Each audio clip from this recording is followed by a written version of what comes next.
Today we're going to be reading 1-star reviews of my favorite books while I am actively in a chronic illness flare because I will not have any time to record videos again for the next 2 weeks unless I make a really short pre-recorded video in the next couple of days. I literally will not have time.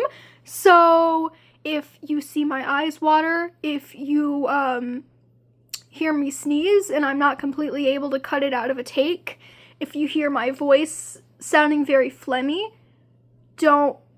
please don't comment on it. My sanity cannot take it right now.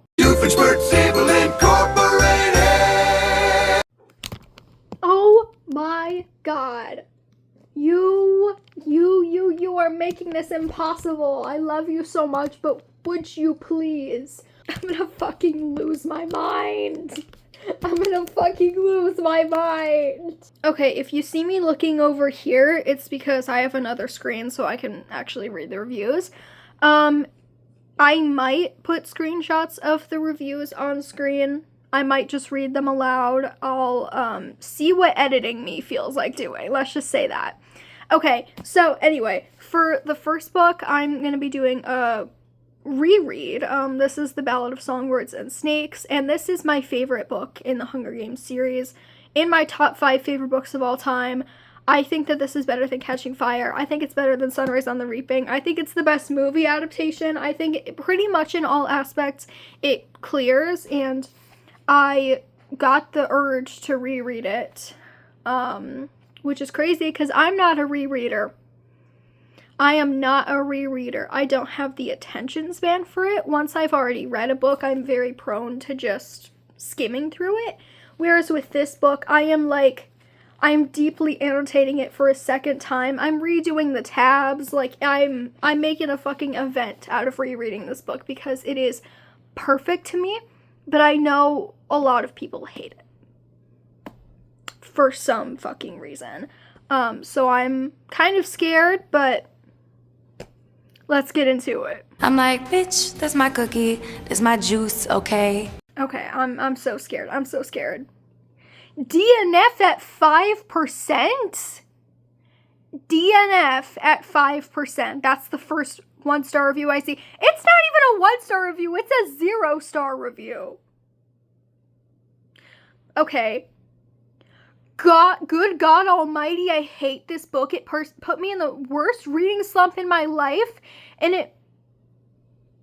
which broke my 150-day reading slump.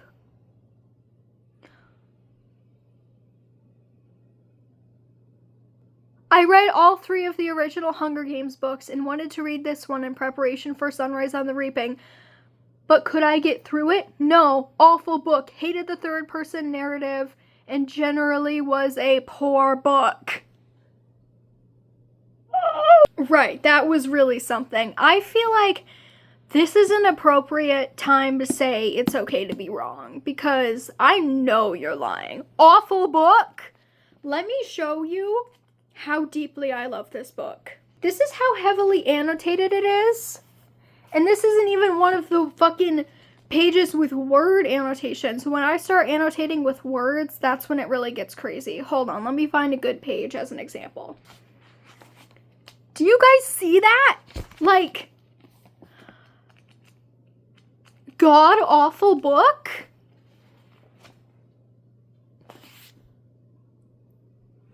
Fuck you. Fuck you for that. Stop. I found one that's even worse. This is genuinely the worst book I've ever read. 700 pages of boring, uneventful crap that no one cares about.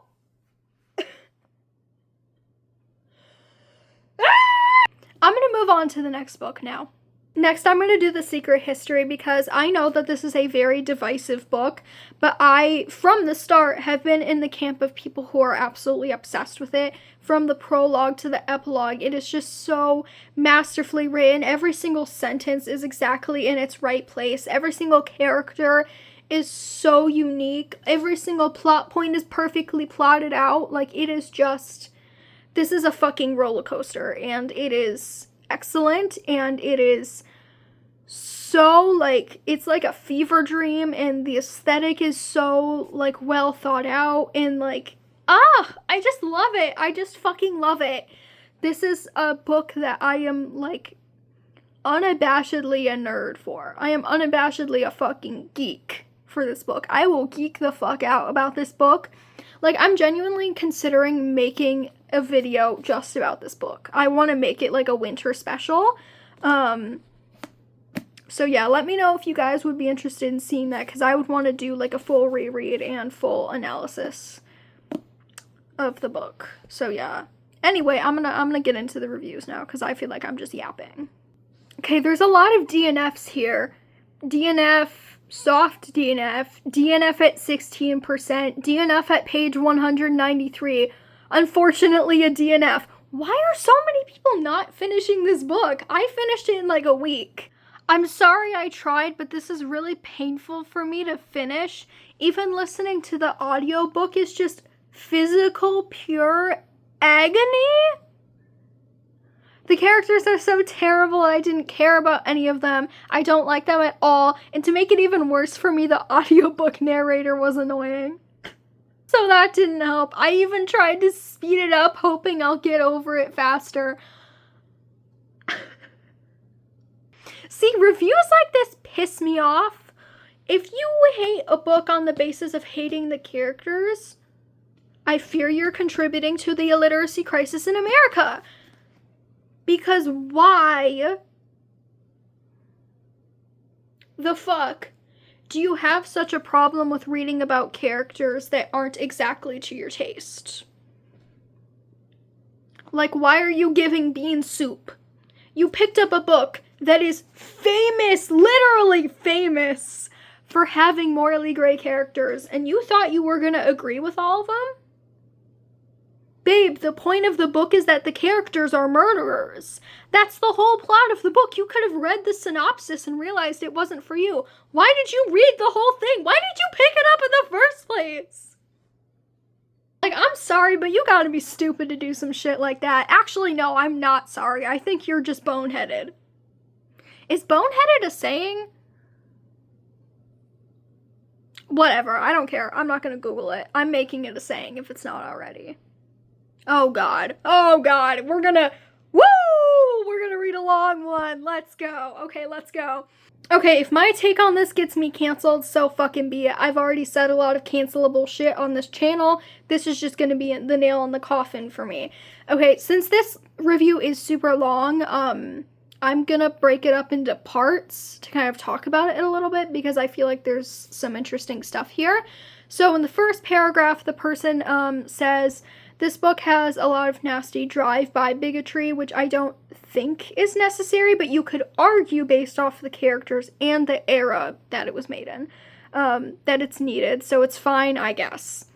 That first part kind of sets up the whole thing of, like, there's a lot of debate around this book around whether the bigotry the characters display is a reflection of the author or the characters.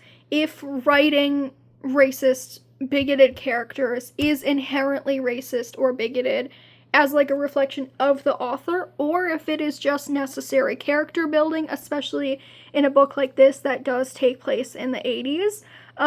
So there's a lot of political debates about it, about like whether or not you as an author have the right to write morally gray characters at all, because it could always be construed as your beliefs. You know what I mean? Like, if you write a racist character, you're a racist.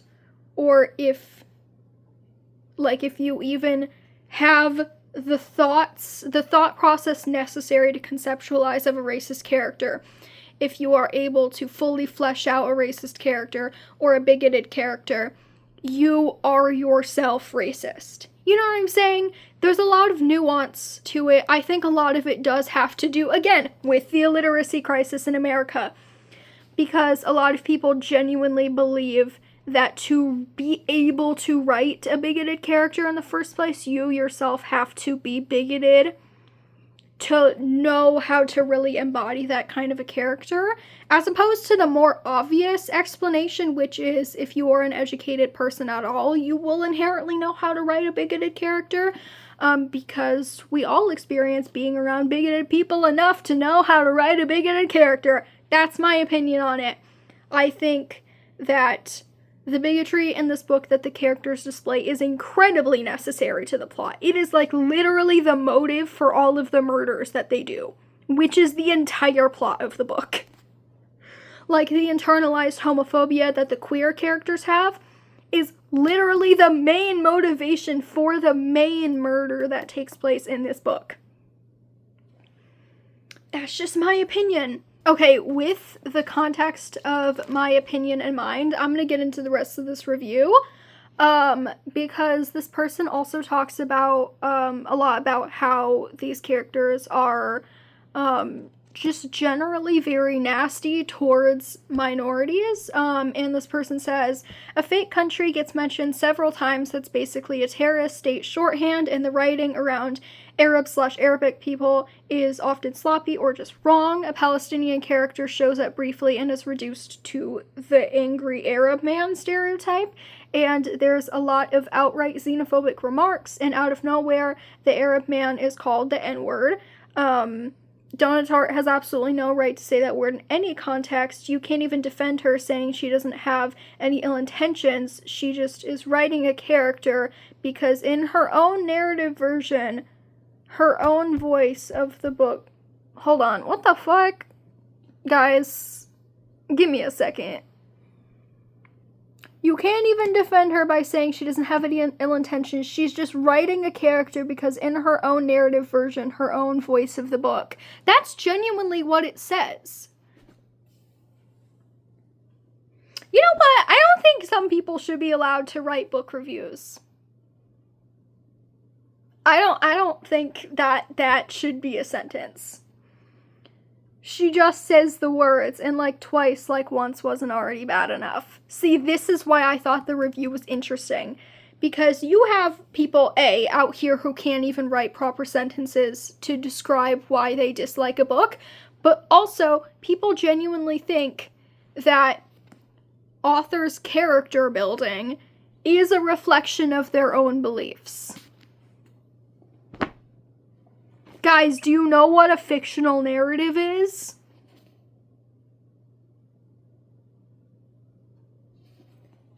Do you know what a fictional narrative is? The narrative voice of a character is not the narrative voice of an author. Guys. Like, if anything, the narrative voice of an author would be in their prose, but not in their character writing. That's the fucking inner monologue of a character. And yeah, obviously the characters in this book are racist as fuck. That's also the whole plot of the book, is that you're following a bunch of pretentious college students who study Greek mythology and shit, in like Greek language and Greek history. Obviously they're gonna be fucking neo-Nazis. Again, this is the basis of the entire book. Is it really ballsy to write a book about characters like that? Yeah. Did she do it and eat that up and do it with a lot of nuance while also making it obvious that she herself doesn't hold these beliefs? Yes! Read the book again with a fresh pair of eyes, and I would also suggest that you get off Twitter, because...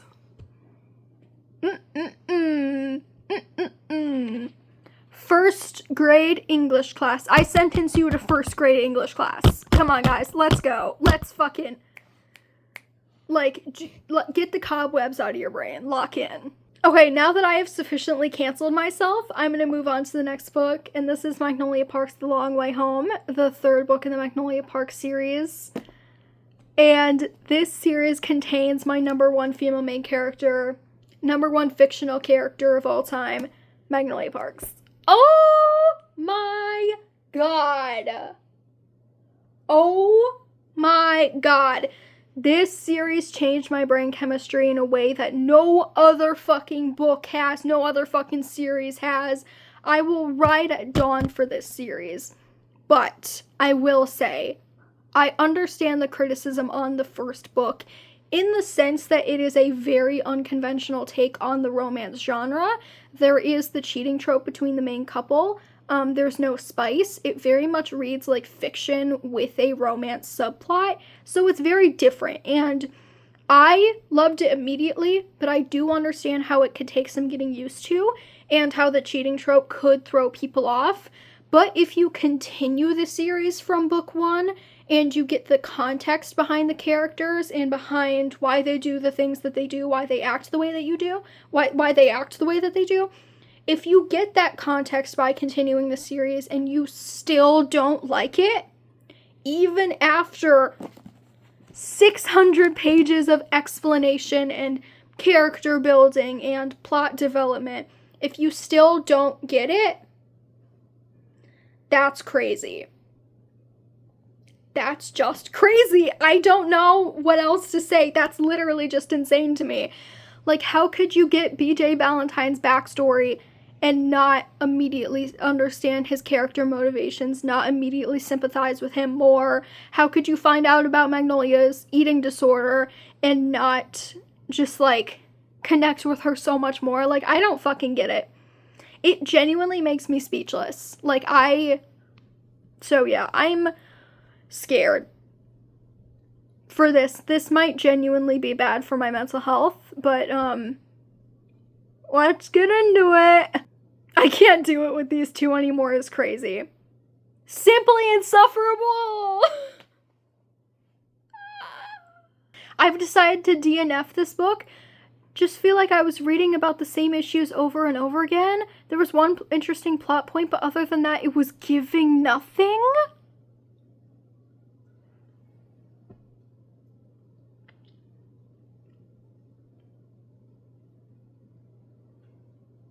Right. May this kind of love never find me. Crazy, because I feel the exact opposite way. If anybody ever loved me like BJ Ballantyne loves Magnolia Parks, I would fucking kill myself from how happy I would be. What the fuck? Okay, I found the one. This was super annoying and draining to read. I loved the first one and liked the second book in the series, but I hated this one. It was super disappointing and had the worst ending? How do you read an ending like this and think that's bad?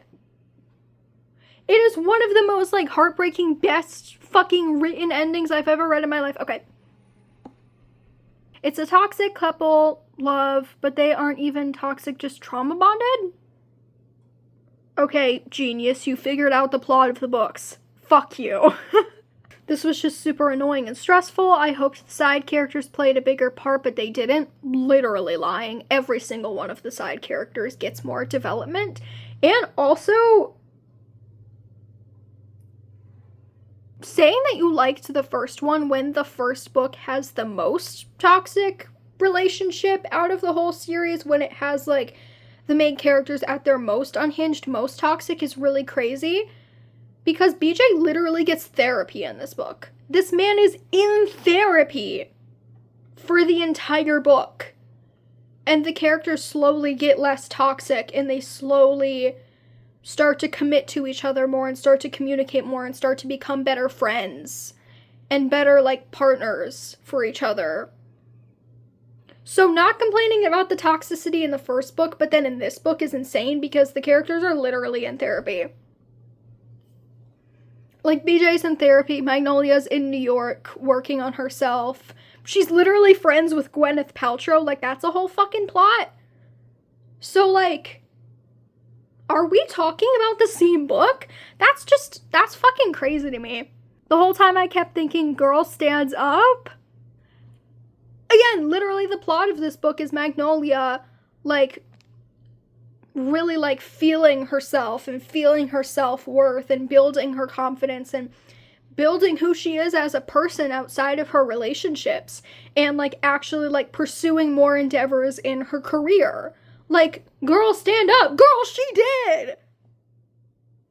Again, I implore you to read the book again. My God. You know what's fucked is that I took an ibuprofen and it didn't work. So, ibuprofen, I'm suing. Okay, reading 1-star reviews of this might end up being my 13th reason. but, like, I'm just gonna get into it. This is Someone Who Will Love You in All Your Damaged Glory by Raphael Bob Waxberg, who is my favorite writer of all time. Has been since I was, like, 11. This man is the love of my life. The love of my life. He wrote this book of short stories, and he also wrote BoJack Horseman. He's the creator of BoJack Horseman, my favorite show of all time. And he's also the creator of my second favorite show of all time, Long Story Short. Season 2 is currently in production. It's on Netflix. It is so fucking good. I want to kill myself. I want to be in this man's brain for a day just to see what goes on up there. He is so genius and so, like, just, like, everything about his writing style is perfect. Everything about it is perfect. I fucking just, like, I love the way that he uses, like, cultural references in his writing. I love the way that it's so, like, just hilarious, but also so, like, deep cutting. Like, it feels like a knife to your chest. He can take the most, like, tiny and mundane things and dream them up into something bigger, and just his writing just feels like stepping into another world. That's what it feels like to me. I might kill myself after reading bad reviews of this book, but you know what? Anything for the YouTube channel. Anything for the YouTube channel. The first 1-star review is, I feel like this is what happens when no one tells men they should shut up more, and then they grow up and think they're artists and start writing books. Usually I'm here for hating on men, right? I am #1 man hater, but in this specific instance, you're just wrong? You're just wrong. You're just wrong, and I disagree with you. Because this man is actually Jesus Christ himself. Raphael Bob Waxberg could write the Bible, but Jesus H. Christ could not write Someone Who Will Love You in All Your Damaged Glory. And definitely not BoJack Horseman. Like, you're telling me this 1-star review was made about the man who wrote Free Churro?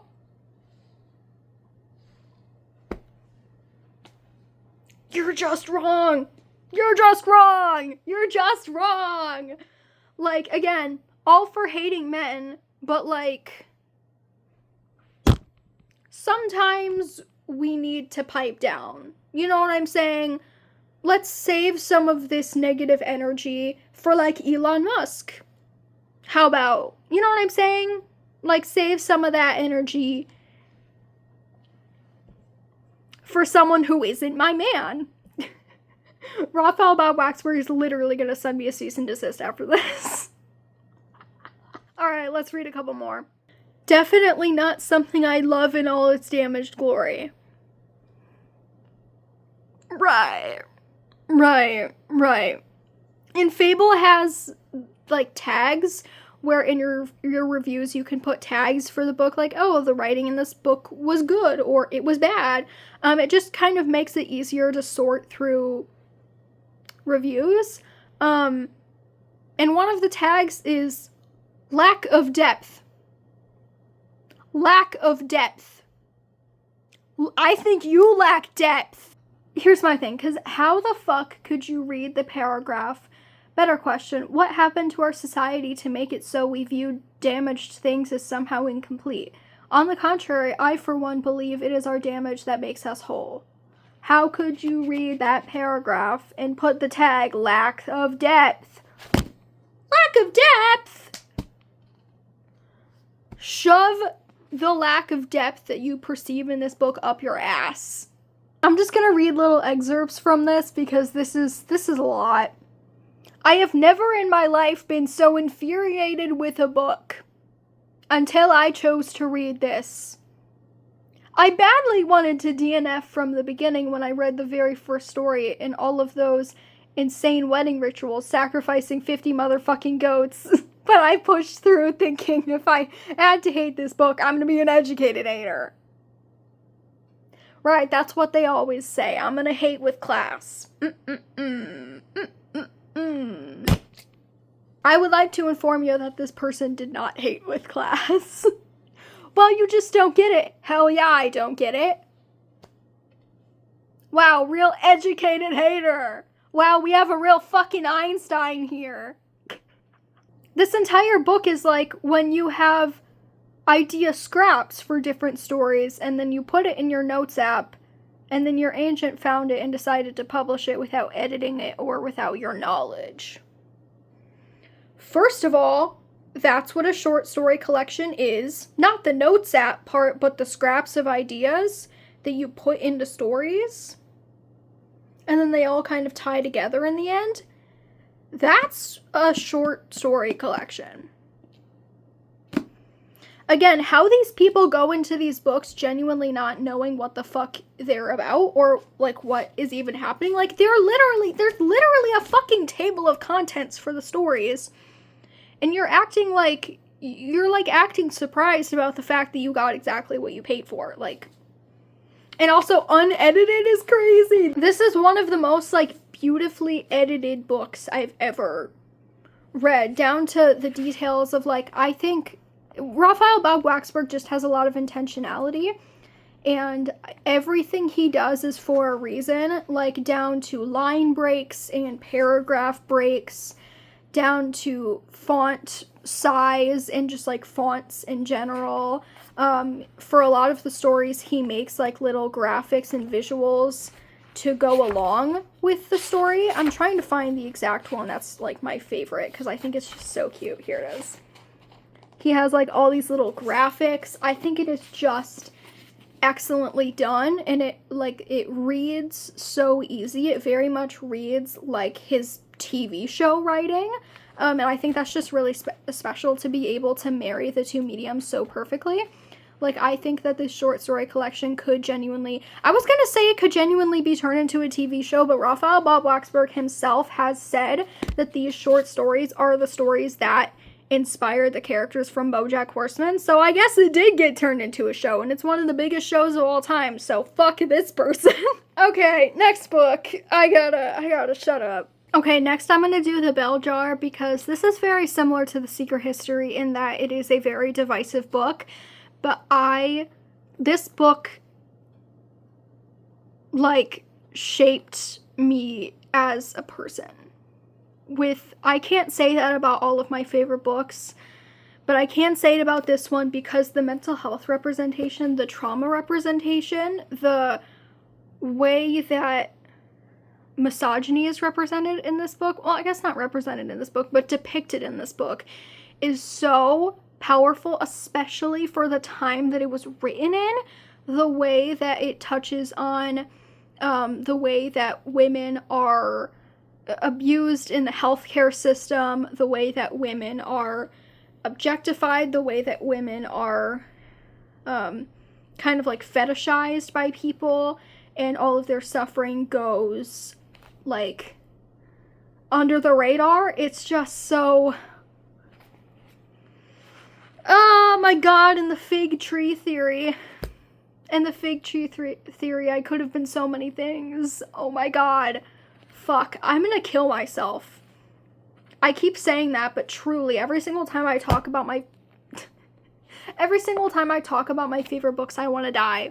I kind of just want to die. I just flipped to a random page where the first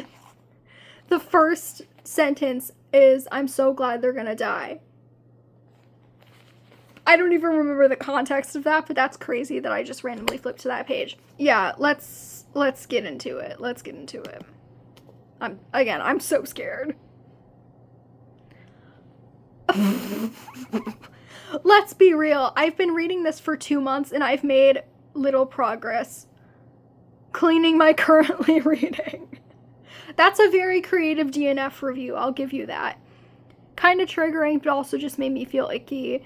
Got about 30% of the way through before I quit. And see, that's valid. I think if it was too triggering for you and you realize like, oh, I can't be reading something like this right now, that's actually totally valid. I feel like I understand that this is a classic, but in newer printings of the book, I do feel like there should be a trigger warning section just because I feel like it's the more just like socially aware thing to do.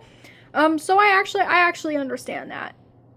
DNF at 57%, Cat Stratford lied to me.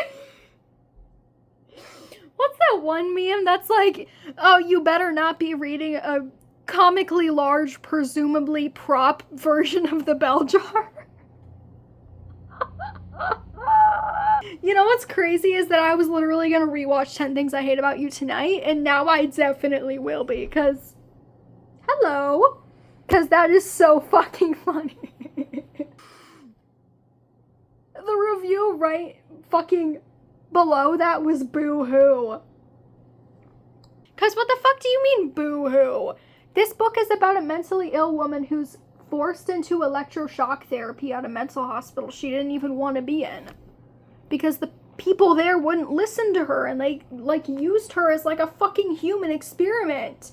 Not in, like, the science fiction sense, but in the sense that they were just throwing spaghetti at the wall to see what stuck, including, but not limited to, electroshock therapy, which has now obviously been rolled out as a very inhuman and invalid way to treat mental illnesses, but at the time, it was very much being, like, tested on people, specifically women, so boo-hoo is crazy.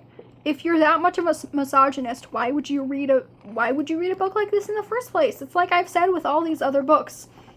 Read the back.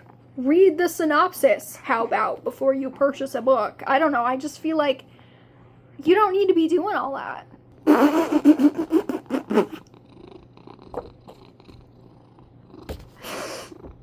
Only read a little bit. Unlikable main character. She's rude and annoying. And then after that sentence, they put a fucking cat emoji. They put a fucking... Okay, I have this thing where I don't like filming outros for videos, and you know what? I still don't. So I'm gonna continue to just kind of end my videos abruptly.